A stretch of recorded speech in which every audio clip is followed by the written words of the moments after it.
दोस्तों, मेरा नाम है अक्षत कुमार और आज की वीडियो होने वाली है त्वरण के बारे में। त्वरण का मतलब होता है एक्सेलरेशन। अगर आपको एक्सेलरेशन के बारे में जानना है तो आपको फिजिक्स के कुछ बेसिक कॉन्सेप्ट को जानना जरूरी है कि चाल और वेग क्या होती है। आइए जानते हैं कि त्वरण क्या होता है। अगर दोस्तों मैं त्वरण के बारे में एक लाइन में बताना चाहूँ कि त्वरण क्या होता है, तो त्वरण का मतलब होता है वेग में परिवर्तन की दर। इसका क्या मतलब है? जैसे सपोज दैट कोई बाइक 60 की स्पीड से चल रही थी, अब उसकी स्पीड जो है 80 की स्पीड हो गई, तो 60 से 80 में होने में कितना समय लगा, यही होता है त्वरण। जैसे त्वरण का फॉर्मूला ये है, त्वरण बराबर वेग में परिवर्तन अपॉन समय। मैंने इस वीडियो में वेग को चाल के बराबर माना है। वेग बराबर चाल, वेग को हमने चाल के बराबर माना। चाल ही मान लो वेग है, और चाल और वेग में सिर्फ इतना सा अंतर होता है, उसमें सिर्फ डायरेक्शन होती है। चाल में डायरेक्शन नहीं होती और वेग में डायरेक्शन होती है।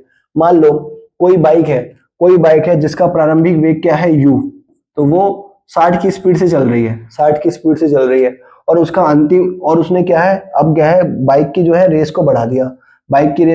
तो अब बाइक की स्पीड होगी हमारी 80 किलोमीटर पर घंटे की स्पीड से होगी। और ऐसा तो है नहीं कि वो 60 में चल रही थी और एकदम से 80 हुई। 60 से 80 होने में मान लो कुछ समय तो लगा होगा। सपोज दैट कि उसे जो है 5 सेकंड का समय लगा, 5 सेकंड का समय लगा। गाड़ी का पिकअप अच्छा था तो 5 सेकंड में वो 60 से 80 की स्पीड में लगा दिया। तो त्वरण का क्या मतलब होता है? त्वरण निकालने के लिए क्या करना पड़ता है? कुछ नहीं। जैसे वेग में परिवर्तन बोला, वेग में परिवर्तन का मतलब है स्पीड में चेंजेस। स्पीड पहले कितनी थी? 60 थी, अब कितनी होगी? 80 होगी। 60 से कितनी होगी? 80 होगी। तो इसका फॉर्मूला होता है वेग में परिवर्तन। वेग में परिवर्तन का मतलब होता है पहले पहले 60 थी और अब हो गई 80। क्योंकि मैंने पहले 80 लिखा फिर बाद में 60 लिखा, क्यों? क्योंकि हम ज्यादा में से तो कम घटाएंगे, ज्यादा में से कम घटाएंगे, और इसको होने में कितना समय लगा? 5 सेकंड का समय लगा। तो ये कितना बचा? 20/5। 20/5 का मतलब हो गया 5 चौक 20, यानी हो गया 4 मीटर पर सेकंड स्क्वायर। और आप ये कहेंगे कि ये 4 मीटर पर सेकंड स्क्वायर कैसे आया? अब आप ये कहेंगे कि 4 मीटर पर सेकंड स्क्वायर के इसका यूनिट आपने कैसे लिखा? मान लो त्वरण बराबर होता है अंतिम वेग माइनस प्रारंभिक वेग अपॉन समय, अपॉन टाइम। तो वेग वेग का मात्रा क्या होता है? वेग का मात्रा आपको पता है मीटर पर सेकंड, और समय का मात्रक होता है सेकंड। तो जब ये नीचे आएगा तो मीटर पर सेकंड स्क्वायर हो जाएगा, या इसे हम ऐसे भी लिख सकते हैं मीटर सेकंड स्क्वायर। है कि वेग में कितना परिवर्तन हुआ, स्पीड में कितना चेंज हुआ। अगर डेली लाइफ के एग्जांपल से अगर आपको इसे जानना है तो ऐसे समझ लो कि आपने स्पीड बढ़ा दी या स्पीड घटा दी।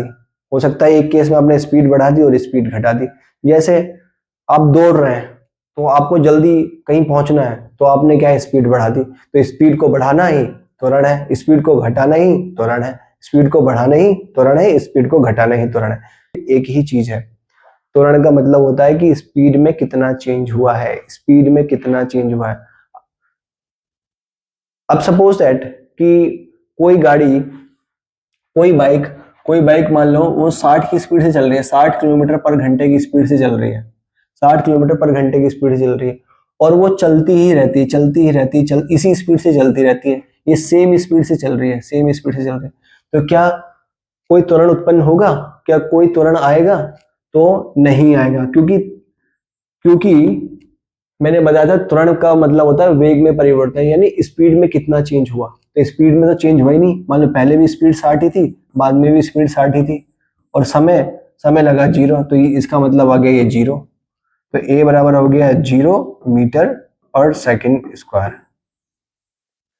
जब तक स्पीड में चेंज ही नहीं होगा तो वेग में परिवर्तन ही नहीं होगा, और वेग में परिवर्तन ही नहीं होगा तो त्वरण भी उत्पन्न नहीं होगा। कैसे आया? अब दूसरा एग्जांपल लेते हैं। मान लो कार जो है 80 की स्पीड से चल रही थी, 80 की स्पीड से चल रही थी, ये इसका प्रारंभिक वेग था। तो प्रारंभिक वेग को लिखते हैं हम यू यानी 80, 80 मीटर पर सेकंड, 80 मीटर पर सेकंड की स्पीड से चल रही थी। अब क्या हुआ, आगे जाके ट्रैफिक आ गया तो वो 60 मीटर पर सेकंड की स्पीड से चलने लगी, 60 मीटर पर सेकंड की स्पीड से लग गई। तो ये वी हो गया उसका 60 मीटर पर सेकंड। अब त्वरण कितना उत्पन्न हुआ? त्वरण कितना हुआ? तो a बराबर मैंने बताया था कि v माइनस यू होता है, u अपॉन टी होता है, जहां v जो है अंतिम वेग होता है, u होता है प्रारंभिक वेग, तो v की जगह v रख दो और u की जगह u रख दो अपॉन, और समय लगा मान लो यहाँ पे, मान लो समय लगा था हमें 5 सेकेंड, तो समय है हमारा 5, तो 60 में से 80 गया तो ये आ गया हमारा 20/5, तो बराबर आ गया -4 मीटर पर सेकेंड स्क्वायर। तो आप क्या हुआ यार, यहाँ पे ये माइनस का क्या मतलब हुआ? माइनस का मतलब ये था कि पहले वो ज्यादा स्पीड से चल रहा था, अब वो कम स्पीड से चल रहा है, यानी स्पीड में जो डिफरेंस आया वो नेगेटिव तरह आया। कहने का मतलब है स्पीड में यहाँ पे कमी हुई है, माइनस ये बता रहा है कि स्पीड में कमी हुई है। कि जो है त्वरण कितने प्रकार का होता है, तो त्वरण जो होता है हमारा, त्वरण होता है हमारा 2 प्रकार का, त्वरण 2 प्रकार का होता है, 2 प्रकार का होता है, त्वरण 2 प्रकार का होता है, प्रकार का होता है। कैसे? एक प्रकार होता है उसका क्षैतिज त्वरण, क्षैतिज त्वरण, और एक होता है हमारा ऊर्ध्वाधर त्वरण, ऊर्ध्वाधर त्वरण। जैसे क्षैतिज त्वरण का एग्जांपल है, जैसे मान लो कोई कार है, ये रोड पे ऐसे चल रही है, मान लो ये कार है, ये जो कार है वो ऐसे चल रही है, रोड पे चल रही है, तो वो क्षैतिज रूप से तो चल रही है। और ऊर्ध्वाधर त्वरण का एग्जांपल है कोई रॉकेट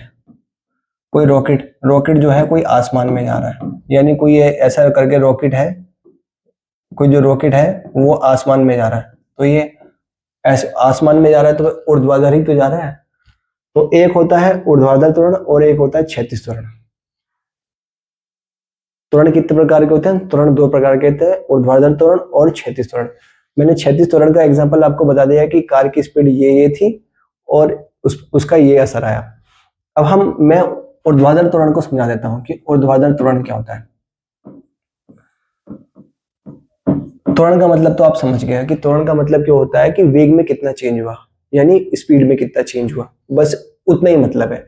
क्योंकि जो ये ऊर्ध्वाधर त्वरण जो उत्पन्न होता है वो पृथ्वी की ग्रेविटी के कारण उत्पन्न होता है, पृथ्वी के गुरुत्वाकर्षण बल के कारण उत्पन्न होता है, इसलिए इसे ऊर्ध्वाधर त्वरण कहते हैं। और इसे जी से डिनोट करते हैं, जी से इसको दिखाते हैं, इसलिए जी इसका प्रतीक होता है। ठीक है जी। अब जैसे मान लीजिए मैं एक रॉकेट वाला एग्जांपल लेता हूँ, रॉकेट वाला एग्जांपल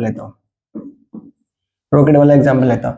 मान लो रॉकेट की अभी जो है प्रारंभिक वेग कितना है, प्रारंभिक वेग यानी u कितना है, u है हमारा 0 मीटर पर सेकेंड, क्योंकि अभी तो रुका हुआ है। और कुछ समय के बाद जब वो अंतरिक्ष में पहुंचने वाला होता है, तो मैं मान लेता हूं कि उसका जो अंतिम वेग है वो 300 मीटर पर सेकेंड होता है, 300 मीटर पर सेकेंड होता है।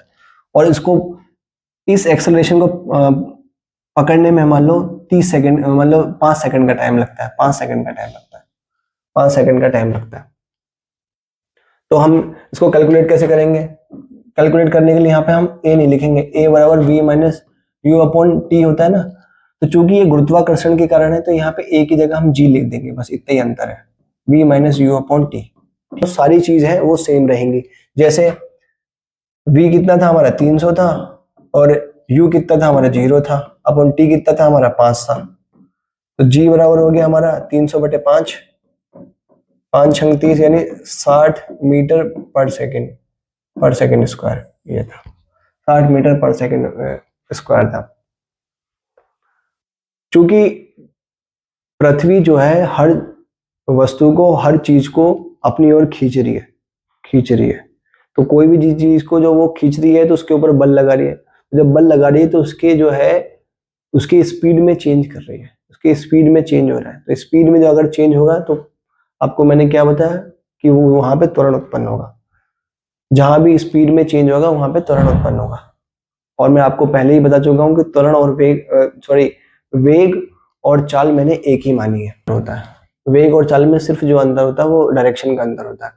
अब हमने समझ लिया कि ऊर्ध्वाधर त्वरण क्या होता है, क्षैतिज त्वरण क्या होता है, लेकिन हमने एक बात नहीं समझी कि क्या वेग में परिवर्तन सिर्फ उसके परिमाण के कारण ही होता है। परिमाण का मतलब होता है जैसे मान लो कार 80 की स्पीड से चल रही थी तो अब 100 की स्पीड में चलने लग गई, तो 80 से 100 हो जाने की वजह से क्या नाम है उसके वेग में चेंज हो रहा है। तो चेंज दो कारण से हो सकता है। जैसे मान लो एक तो उसका जो ये परिमाण है, ये जो इसकी जो वैल्यूज है, जो ये तो ये वैल्यू में चेंज हो जाए। स्पीड मान लो पहले 80 थी, अब 100 हो गया, तो चेंज हो गया। और दूसरी चीज है कि उसकी दिशा में चेंज हो जाए। जैसे इसको मैं आपको एग्जांपल से समझाता हूं। जैसे मान लो ये अपनी क्या है, ये जैसे मान लो ये अपनी मान लो ये पृथ्वी है। ये पृथ्वी क्या है, ये चक्कर लगा रही है, सूर्य के चक्कर लगा रही है। सूर्य के जब चक्कर लगाती है तो क्या करती है, रिवोल्यूशन करती है, परिक्रमण कर रही है। ठीक है, अब इसकी स्पीड कितनी है, इसकी यानी स्पीड यानी इसका जो वेग है वो कितना है, इसका वेग एक निश्चित है, क्योंकि जिस स्पीड से चल रही है उसी स्पीड से हमेशा चलती है। तो क्या ये वेग उत्पन्न कर रही है या त्वरण उत्पन्न कर रही है? नहीं, क्या ये त्वरण उत्पन्न करेगी? जी हाँ, बिल्कुल त्वरण उत्पन्न करेगी, क्योंकि मैंने बताया कि त्वरण दो कारण से उत्पन्न होता है। या तो इसकी स्पीड में चेंज हो जाए, या फिर उसकी दिशा में चेंज हो जाए। अब जैसे ये पृथ्वी ऐसे चलेगी, ऐसे ऐसे चलेगी, ऐसे चलेगी, तो आप ये देखो ना कि अपने डायरेक्शन चेंज करते जा रही है, चेंज करते जा रही है, चेंज करते जा रही है, चेंज करते जा रही है, चेंज करते जा रही है। हर पॉइंट में वो अपने डायरेक्शन को चेंज कर रही है। तो त्वरण दो कारणों से उत्पन्न होता है, एक तो उसके परिमाण में चेंज हो जाए या फिर उसके दिशा में चेंज हो जाए। वेग में परिवर्तन दो तरीके से होता है, या तो उसकी जो ये वाली स्पीड में चेंज हो जाए या फिर उसकी डायरेक्शन में चेंज हो जाए। तो हम क्या समझे लास्ट में कि वेग में परिवर्तन दो कारणों से होता है, या तो उसके परिमाण में चेंज होने से या फिर उसके डायरेक्शन में चेंज होने के। पृथ्वी वाले केस में क्या होता है, पृथ्वी की जो स्पीड है सूर्य के चारों ओर चक्कर लगाने की, वो तो सेम ही है, लेकिन वो जब ऐसे ऑर्बिटल कक्ष में जब चक्कर लगाता है तो अपनी जो है स्पीड स्पीड तो वही बना के रखता है, लेकिन उसकी डायरेक्शन जो है वो बदल रही है। तो अगर डायरेक्शन बदल गई, दिशा बदल गई, क्योंकि वेग में दिशा होती है तो दिशा बदल गई, तो क्या नाम है उसके, क्या नाम है, वेग में परिवर्तन भी हो गया और त्वरण उत्पन्न हो गया। वेग में परिवर्तन दो कारण से होता है, या तो दिशा के कारण होता है या परिमाण के कारण होता है। परिमाण का मतलब होता है अंक की वैल्यू होती है। होपफुली बच्चों आपको ये क्लास बहुत उपयोगी लगी होगी। अगर आपको ये क्लास पसंद आई है तो प्लीज लाइक करो इसे and support me. Thank you so much.